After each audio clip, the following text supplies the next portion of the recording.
पोषण के सभी महत्वपूर्ण प्रश्न हम लोग यहाँ पर डिस्कस कर रहे हैं। अब तक हमने क्वेश्चन नंबर 9 तक पढ़ लिया है। आज हम लोग क्वेश्चन नंबर 10 और उसके आगे पढ़ने वाले हैं। क्वेश्चन नंबर 10 में है मनुष्य में कितने प्रकार के दांत होते हैं, उनके नाम तथा काम लिखें। ये एग्जाम में कई बार पूछा जाता है 2 नंबर का। काफ़ी सिंपल क्वेश्चन है, ऑब्जेक्टिव में भी आ सकता है। ध्यान से देखिएगा और समझने की कोशिश कीजिएगा, तो आपको रटने की ज़रूरत नहीं पड़ेगी। देखिए, मनुष्य मतलब हम लोगों की बात हो रही है, तो हम लोगों में दांतों की संख्या जो होती है एक वयस्क मनुष्य में वो होती है 32 दांत होते हैं। पर ये प्रकार 4 होते हैं। इनकी प्रकार कितनी होती है? 4 तरह के दांत होते हैं। और चारों तरह का दांत का नाम भी याद करना है आपको, तो याद कर सकते हो इस ट्रिक से। ICPM मोदी, मैंने देखा प्राइम मिनिस्टर मोदी को। ICPM मोदी मैंने ऐसे बोल दिया है, रिस्पेक्टेड मोदी बोलना चाहिए वैसे तो। IC प्राइम मिनिस्टर मोदी, ठीक है। Incisor canine premolar molar, incisor canine premolar molar, एक बार रिपीट करो आपको याद हो जाएगा। इंसीजर कैनाइन प्रीमोलर मोलर, ये 4 तरह के दांत जो है मनुष्य में पाया जाता है। और दांतों की संख्या होती कितनी है? 32। पर आपके मुंह में अभी 32 दांत नहीं है। जो लास्ट मोलर होता है, जिसको हम लोग विजडम टीथ, विवेक वाला दांत, बुद्धि वाला दांत कहते हैं, वो बाद में आता है, ठीक है। तो अभी आपके जो मुंह में दांत होगा वो नियरली 28 के अराउंड होगा, ठीक है। आप देख सकते हो जो लास्ट वाला दांत है ना, वह जगह खाली होगी आपकी। तो देखो यहाँ पर दांतों को मैंने दिखा रखा है। ये जो सामने वाला दोनों दांत है, इन दोनों दांत को हम लोग इंसीजर कहते हैं। और ये इसके बगल में जो है ये है कैनाइन, उसके बगल में 2 है प्रीमोलर, और लास्ट के तीनों जो दांत हैं यहाँ पर उसको हम लोग कहते हैं मोलर। आगे समझ। तो आपका लास्ट वाला दांत में भी एब्सेंट होगा। यहाँ पे आप जब अपना टंग यानी जीभ को फेरोगे तो ये गायब नजर आएगा, ठीक है। यहाँ से आगे आपके पास सारा दांत है अभी, ठीक है। तो कितना तरह का दांत हो गया? 4। नाम भी याद हो गया आपको, इंसीजर, कैनाइन, प्रीमोलर और मोलर। आइए समझ। एग्जाम में कई बार दंत फॉर्मूला पूछता है कि दंत फॉर्मूला क्या होता है, तो वो होता है 2 1 2 3 डिवाइड बाई 2 1 2 3। मैंने जो यहाँ दांतों को दिखाया ना, तो देखिए नीचे वाला पोर्शन का बस एक साइड दिखाया है। नीचे वाला पोर्शन का ये एक साइड है, एक साइड ये होगा, फिर इसके ऊपर 8, इसके ऊपर 8, ठीक है। यहाँ पे 8 दांत दिख रहा है आपको, 8, 3 2 5 और 3 8, इधर भी 8 होगा और इसके ऊपर ऐसे 8, इधर 8, टोटल 32 हो जाएगा। आइए समझ। तो इसका फॉर्मूला होता है 2 1 2 3 बाई 2 1 2 3। ये फॉर्मूला याद कर सकते हो आप। अब कौन से दांत का क्या काम होता है उसको भी ज़रा देख लेते हैं, एग्जाम में आपको लिख करके आना है। देखिए ज़रा सॉरी, मैंने लिखा है मनुष्य में 4 प्रकार के दांत होते हैं जिनके नाम तथा कार्य इस प्रकार हैं। अब एग्जाम में भी ऐसे लिख करके आओगे, है ना, एग्जामिनर खुश होगा इससे। दांत के नाम इधर दोगे और उसके काम इधर दोगे। देखिए, इंसीजर को हिंदी में करतनक कहते हैं, पर आप इंसीजर को हिंदी में भी इंसीजर ही लिखिएगा ना तो एग्जामिनर बुरा नहीं मानेगा। इंसीजर को करतनक कहते हैं, कैनाइन को भेदक, प्रीमोलर को अग्र चर्वणक और मोलर को चर्वणक कहते हैं। आइए समझ। इंसीजर का काम देखिए जरा, यह भोजन को काटने में काम करता है। Chopping, cut cut cut cut काटता है। देखिए दांत, आप सामने वाला जो दांत है, सामने वाला जो दांत है भाई, काटने का तो काम करेगा ना वो, काटने का। और ये चीर फाड़ करने का काम करता है, वही बात देखिए लिखा हुआ है। कैनाइन यह भोजन को चीरने फाड़ने का काम करता है, जबकि प्रीमोलर भोजन को चबाने का काम करता है। और मोलर जो है यह भोजन को चबाने तथा पीसने का काम करता है। तो इसे करके आप थोड़ा सा डिफरेंस देख लो, कौन सा दांत क्या काम करता है, आप सोच भी सकते हो तो आपको याद रह जाएगा। आइए समझ। काफ़ी आसान क्वेश्चन था, करके आना भाई। बढ़ते हैं अगले सवाल की तरफ। काफ़ी महत्वपूर्ण है, कई बार एग्जाम में पूछा जाता है, पूछता है लोग कि पित्त यानी बाइल, पित्त क्या है, मनुष्य के पाचन तंत्र में इसका क्या महत्व है। तो पहले हम लोग प्रश्न ही समझ लेते हैं, फिर उसके उत्तर को समझेंगे। पित्त मतलब होता है बाइल। आप जो हमारा लीवर है, मैं दिखाता हूँ आपको। जैसे देखो यहाँ पर लीवर है, लीवर, ठीक है, लीवर। तो लीवर क्या करता है? लीवर बाइलोब्ड स्ट्रक्चर होता है। हमारा जो लीवर है यह एक ग्रंथि है। क्या है बाबू? एक ग्रंथि। अब ग्रंथि को इंग्लिश में कहते हैं ग्लैंड। इसका मतलब समझो जरा होता क्या है। जब भी हम वर्ड इस्तेमाल करेंगे कि फलना XYZ जो भी है एक ग्रंथि है, इसका मतलब आप समझना कोई केमिकल निकालेगा। ये कोई केमिकल का क्या करेगा? ये स्रावन करेगा, निकालेगा, सेक्रेशन करेगा। तो लीवर एक ग्रंथि है जो मनुष्य में पाया जाने वाला सबसे बड़ी ग्रंथि है, लार्जेस्ट ग्लैंड इन ह्यूमन। ये ऑब्जेक्टिव बन गया आपका, रखना पड़ेगा आपको ध्यान कि मनुष्य में पाया जाने वाला सबसे बड़ी ग्रंथि कौन सी है? लीवर। कौन सी है? लीवर। उसको हिंदी में कहते हैं यकृत। आइए समझ। और ग्रंथि होता क्या है मैंने आपको बताया, हमारे बॉडी के अंदर पाया जाने वाला वो सारा ऑर्गेन जो कुछ कुछ महत्वपूर्ण केमिकल निकालता है, कोई हार्मोन निकालता है। आइए समझ। जैसे ये एक ग्रंथि है तो इसका मतलब ये भी एक केमिकल निकालेगा।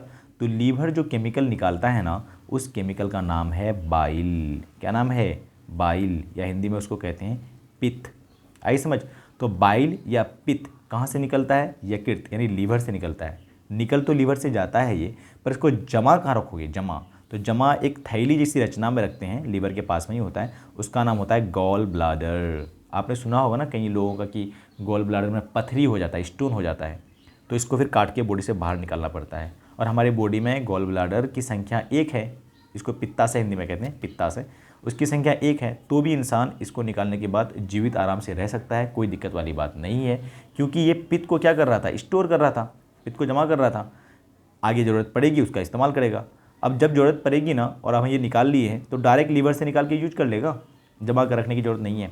आइए समझ, जैसे आपके पास पैसा आता है उसका खर्च करते हो, पैसा बैंक में जमा रखता है, कई लोगों का बैंक में अकाउंट नहीं है, तो क्या उसका जीवन नहीं चल रहा है, क्या चल रहा है ना। तो ऐसे यहाँ पर बिना पित्ताशय के यानी गॉल ब्लैडर के काम चल सकता है। चलिए अब हम समझते हैं जो ये पित्त निकलता है यानी जो बाइल निकलता है उसका काम क्या है, उसको समझते हैं जरा। अच्छा, एक और इंपॉर्टेंट बात, ये जो बाइल निकलता है ना पित्त, इसका पीएच मान एग्जाम में कई बार पूछता है कि इसका पीएच मान क्या होता है। तो देखिए कई किताब में लिखा रहता है 7 से लेकर 8.9, 7 से लेकर 8.9 इसके बीच होगा, यानी अम्लीय नहीं होता है। पित्त जो होता है वो थोड़ा कैसा होता है, क्षारीय होता है। कैसा होता है, क्षारीय। और इसका कलर जो होता है, कलर वो होता है थोड़ा सा ग्रीनिश येलो टाइप का, यानी थोड़ा थोड़ा हरा दिखेगा पर उसमें येलोइश पैटर्न, मतलब येलो तो नज़र आएगा ही वो। आइए समझ, तो ग्रीनिश येलो आया समझ। चलिए इसी बात को जरा पढ़ लेते हैं। अब देखिए लिखा हुआ है पित्त गहरे हरे रंग का क्षारीय द्रव है। क्षारीय बताया हमने आपको, क्योंकि पीएच 7 से ज़्यादा जिसका भी होगा वो क्षारीय होता है, अम्लीय नहीं होता है। और ये गहरा होता है और कैसा रंग का होता है, हरा, हरा पीला कर सकने पर हरा पीला रंग, ठीक है। जिसका पीएच मान 8.9 डायरेक्ट हमने यहाँ पर लिख दिया है। ये रेंज होती है 7 से लेकर 8.9 तक।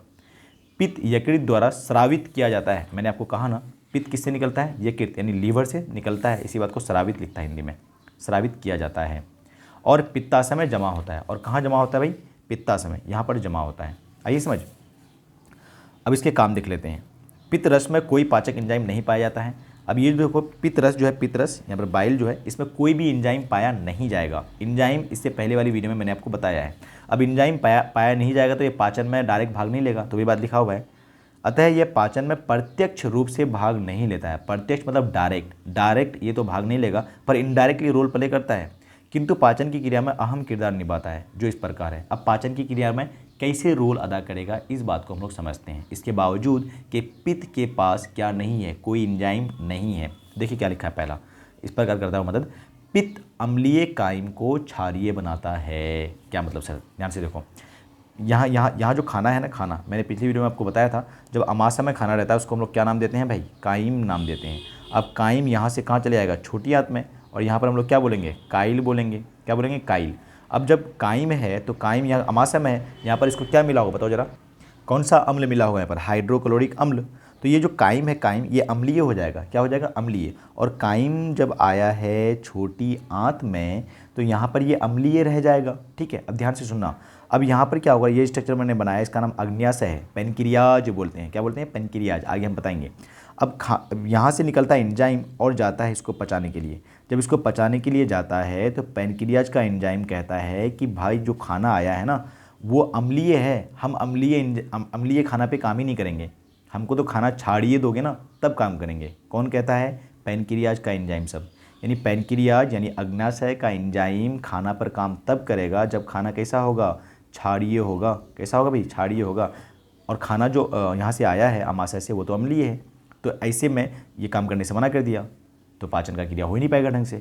तो ऐसे में कौन उठ के आता है, बाइल यानी पित्त आता है। पित्त कहता है ठीक है भाई, ये जो खाना कायम है ना, इस कायम को हम अम्लीय जो है इसको हम क्षारीय में बदल देते हैं। तो ये जो खाना है इसको क्षारीय में कौन बदलता है, बाइल यानी पित्त बदलता है। और फिर अग्न्याशय का एंजाइम खुशी खुशी काम कर लेता है और खाना का पाचन होता है। तो देखा आपने कितना अच्छा रोल प्ले करता है ये। उसके अलावा अगला काम देखो, पित्त वसा के पाचन में मदद करता है। फैट जो होता है, फैट वसा जिसको हम लोग कहते हैं हिंदी में, उसका पाचन में हेल्प करेगा फैट। आइए समझ, यह आंत की दीवार को कर्माकुंचन के लिए उत्तेजित करता है। तो आंत की दीवार है, छोटी आंत बड़ी आंत, तो यहाँ से खाना आगे कैसे जाएगा, तो इसके लिए ना कर्माकुंचन गति होती है। कर्माकुंचन गति मैं अभी यहाँ समझा नहीं पा रहा हूँ, वो कर्माकुंचन गति आगे की वीडियो में बताऊंगा मैं, ठीक है। कर्माकुंचन की गति के द्वारा ये कहाँ चले जाता है, आगे चले जाता है। तो इसके लिए कौन जिम्मेदार है, पित्त। पित्त कहता है भाई कर्माकुंचन गति हो जाओ, खाना आगे चले जाएगा। और लास्ट में है जीवाणुनाशक की तरह भी कार्य करता है। मान जाओ खाना में कोई जीवाणु बच के आ गया है इधर, तो अब ये बॉडी को नुकसान पहुंचाएगा, तो उसको मारने का भी काम करता है थोड़ा बहुत बाइल, ठीक है। तो बाइल जो है डायरेक्ट काम नहीं करता पर मदद तो है भाई, मदद तो करता है बहुत भयंकर, ठीक है। अगली वीडियो में हम पढ़ेंगे क्वेश्चन नंबर 12, उसके आगे पाइसीकरण वगैरह सीखेंगे। Okay, bye bye, see you, take care.